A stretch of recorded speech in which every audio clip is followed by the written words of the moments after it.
the question that I often get, whether or not ejaculation adjusts testosterone levels. And it turns out that sex and ejaculation itself does not reduce testosterone levels, although it will increase prolactin levels.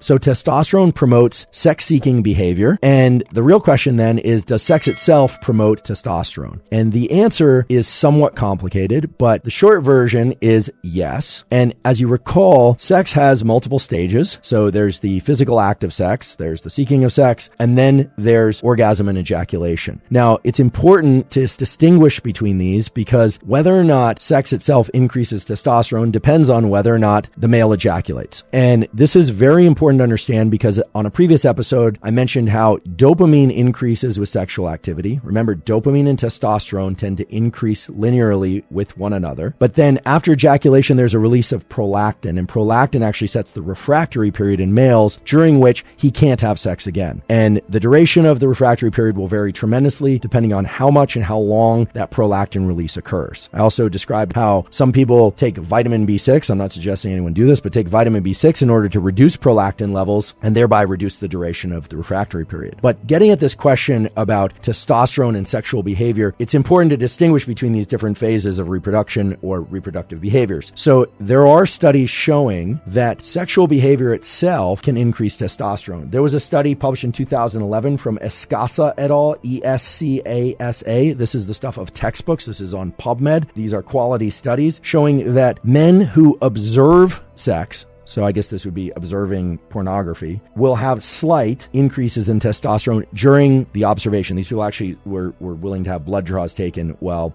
watching pornography. They had increases in testosterone that were very modest, of about 10%. Whereas when people participated in sex, they actually did this study where people had blood draws and they had real sex with their partners, and they had 70% increases in testosterone. So there are increases in testosterone that are quite significant during the physical act of sex, and far less so during observing sex. Now, the question that I often get, in fact, is one of the questions I get most often in the comments on YouTube, I don't know why that is whether or not ejaculation adjusts testosterone levels. And it turns out, there are two studies that I could find that were quality studies on PubMed that address this, that sex and ejaculation itself does not reduce testosterone levels, although it will increase prolactin levels for the reasons I described a moment ago. However, abstinence or sex without ejaculation for a week or more will increase testosterone levels up to 400%. So the answer is actually complicated. It's not straightforward. What it means is that sex itself increases testosterone. However, abstinence also increases testosterone even further. So it's a nuanced answer. And I hope this is satisfactory, no pun intended, to those of you that have been asking me, what is the relationship between sex and ejaculation and testosterone and dopamine? It is nuanced. And you have to understand that nuance if you want to understand how certain behaviors impact hormones and how hormones impact those behaviors. As I mentioned before, in females, testosterone also primes the motivation to seek out sex. And sex itself also increases testosterone, but it also increases prolactin. So in both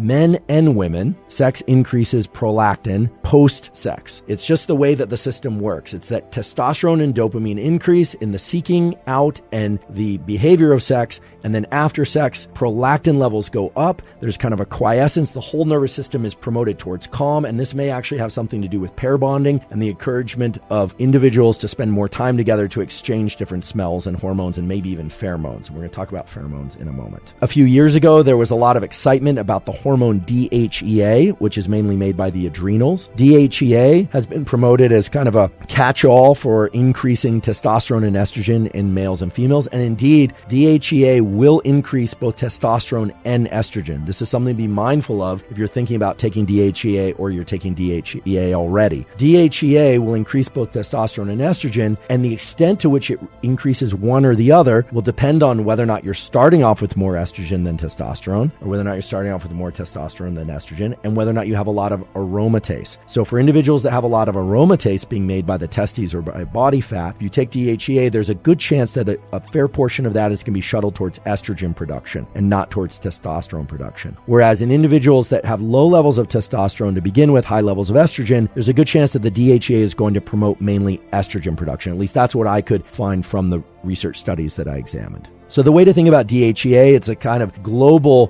promoter of the sex steroid hormones, and its specific effects are going to depend a little bit on where you started and whether or not you have ovaries or testes.